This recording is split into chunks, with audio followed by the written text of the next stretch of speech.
I'm going to take you on a journey somewhere, so pay attention. Imagine you and your father go out on the water in his boat for a day of sailing and fishing, feeling the speed of the boat rushing to your fishing spot. All you can think about is the thrill of sitting on the side of the boat where you can completely feel the wind in your face and the boat bouncing against those waves, and you're just super excited about that experience.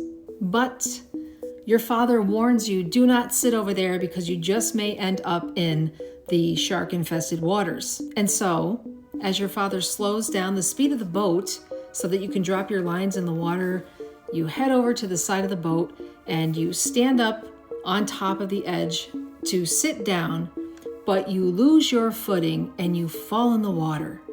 And without even a second thought, your father runs and dives into the water after you, grabs you, and pulls you to safety. And as he pulls you up onto the boat, you look down and you see the extremely severe shark bite to your father's leg, and blood is everywhere. Would you have the nerve to say to your father, I really appreciate you saving me, I really do, but sitting on the edge of the boat was so exhilarating and exciting to me.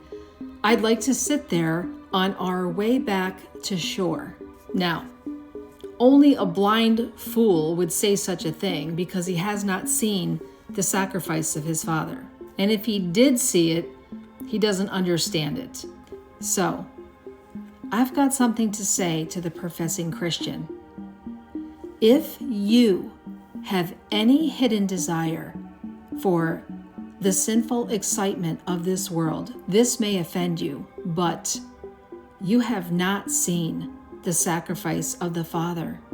And even if you did, you don't understand it.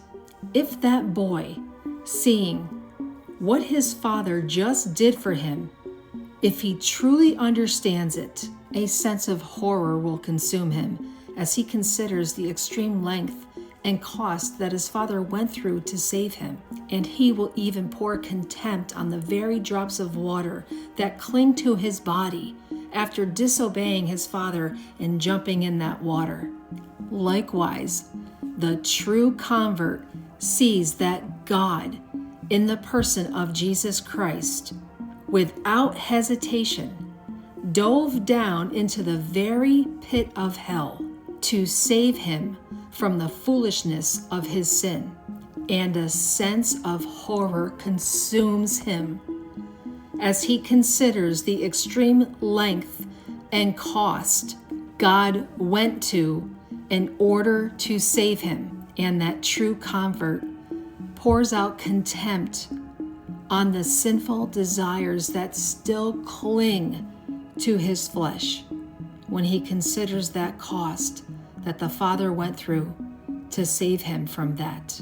And he pounds his chest and cries out with worship in his heart, like the psalmist, when he thinks about God not sparing his one and only Son, sending him to die on that cross, gladly bearing the burden of sinners and taking on that full measure of wrath that was not meant for him, that was meant for us, bleeding and dying to take away their sin. So then, let me ask you this honest but seriously honest question. Why are you still playing around and clinging to your sin when you should be clinging to Jesus, oh dear professing Christian?